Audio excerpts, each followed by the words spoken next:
Thank you all for coming. The Supreme Court has spoken, and while we're disappointed with the decision, we respect the justices' ruling, and we thank them for their thoughtful consideration of these issues. This ruling ends my campaign for governor of Oregon, but I want to be clear that I'm not going anywhere. I've been an Oregonian since I was a kid picking strawberries and raising sheep as an 4-H and FFA project on the family farm. And I'll be an Oregonian until the day I draw my last breath and my ashes are scattered on that family farm I love and on the Pacific Crest Trail here in Oregon. And it's because I love our state and care so deeply about our shared future that I'm going to keep fighting for these issues that we campaigned on, because the challenges are grave and so many people around us are struggling. The desire to serve this state led me to join the race, and I'm not going to stop addressing these issues, whether my name is on the ballot or not.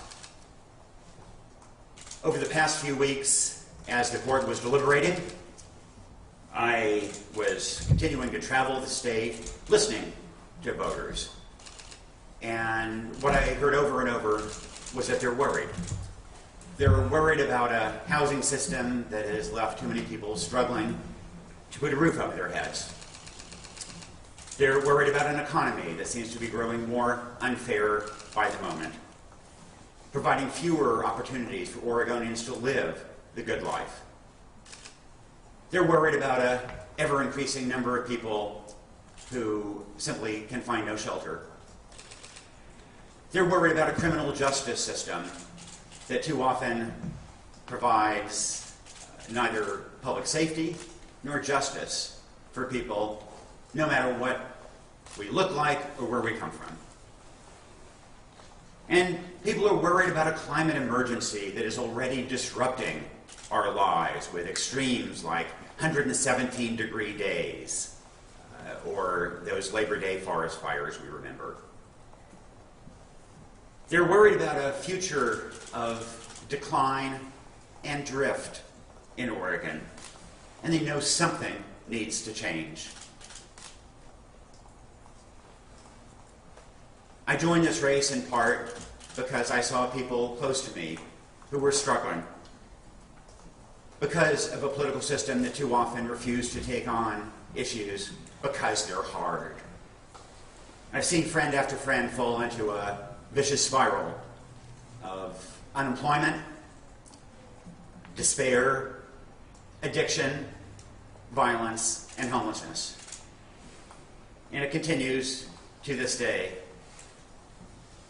I've got a couple of friends right now just on the precipice of homelessness and their child put in foster care. I think about them each day, and they are the people we all have to focus on.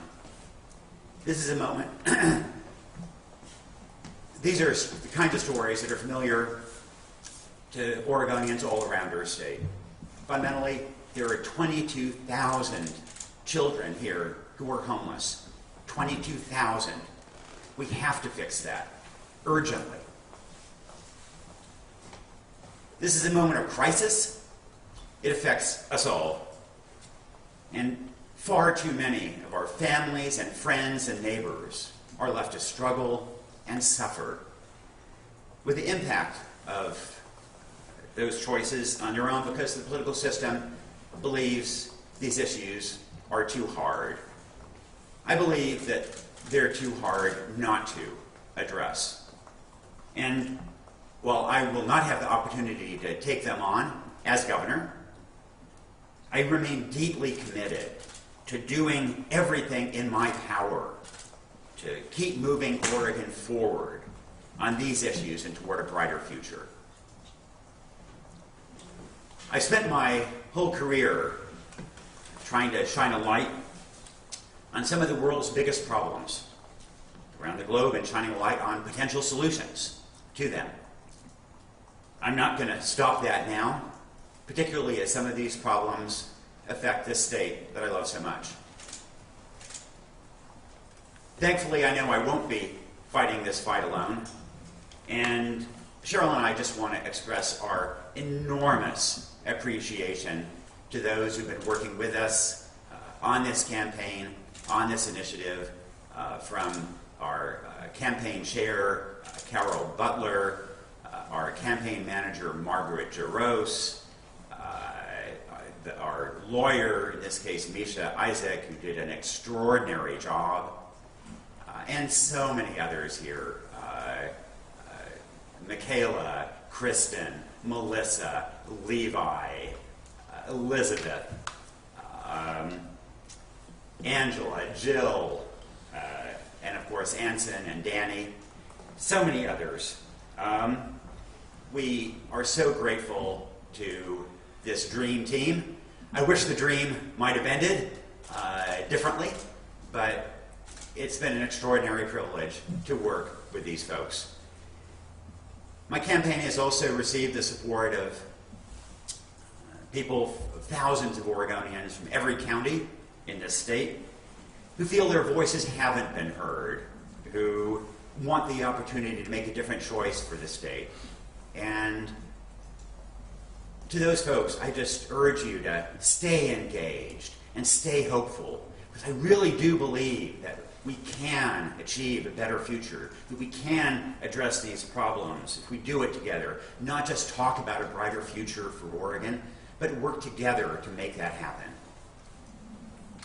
I believe we can make housing affordable and address the epidemic of homelessness around us if we actually do that hard work, if we work to tackle the problems at their root together. I believe we can build an economic powerhouse for our state, creating good jobs, reducing inequality, and leading the world in providing green energy technology together. I believe we can help prepare our children to succeed by providing affordable childcare, by introducing early childhood programs, by helping our schools do a better job supporting students around the state together. This is the future that Oregonians deserve, and while I will not have the opportunity of leading this state in that direction, I hope the other Democratic candidates will commit to tackling all these problems we see around us. And I look forward to working with them and people around this state, and I will support them in their efforts to tackle these problems. Thank you all, and be delighted to take questions.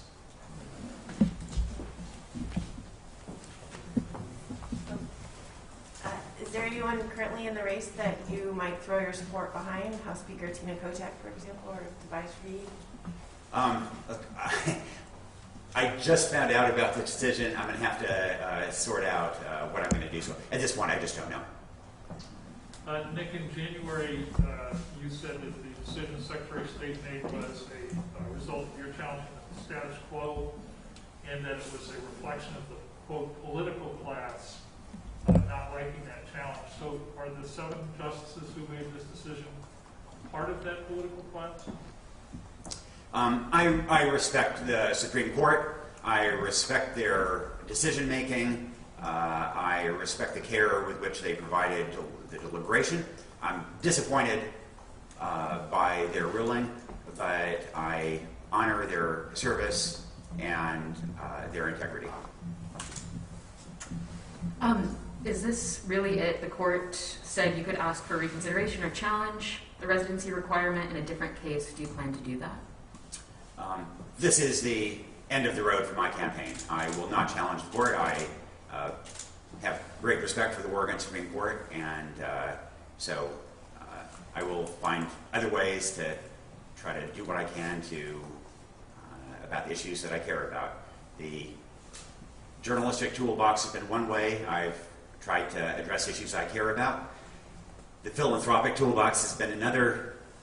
Trying to make changes on our family farm has been one, and more recently it's been the political toolbox. I don't know what exactly I will do going forward, but these are the issues that I care about, and I will find some way to try to make a difference.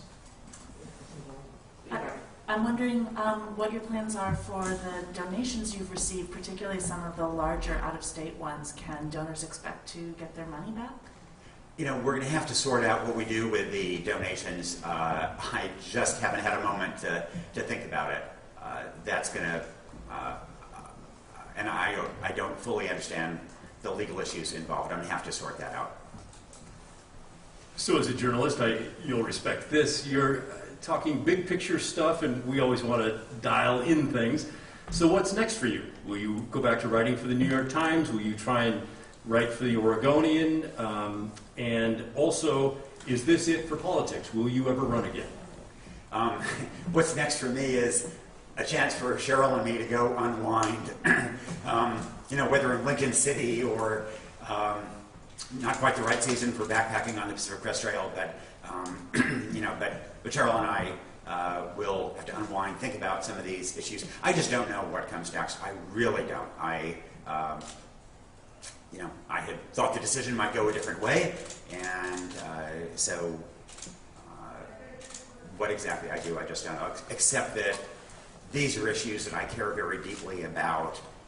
In many cases, they involve people who are close to me, and I want to find some way of making a difference on these issues. Just a quick follow-up. What was it like when you learned of the decision? What was your personal reaction? Look, it was not an optimal moment. I was disappointed. I got a phone call. But this is not about me. I'm going to be just fine. I'm going to be fine. The people I worry about are those 22,000 kids who are homeless, and they're not going to be fine.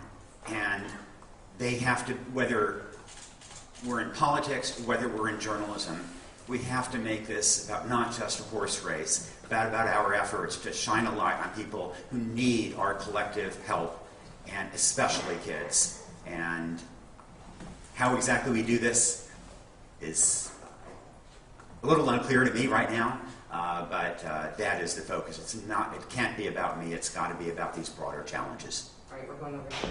Hi, Dan McCarthy with K2 News. I know that you haven't had a chance to lay out who maybe you would support in this race, but is there any candidate who you think matches some of your platform goals that may be of interest, or somebody who you'd like to continue having conversations with in that run for governor?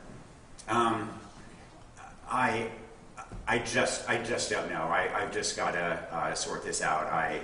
You know, I got word this morning, and then I had to figure out what to say this morning, and my phone has been buzzing away, and I haven't really had a chance to, you know, to look at messages or think about this. So I'll have to digest this and figure that out. We have time for a few more questions. Anyone?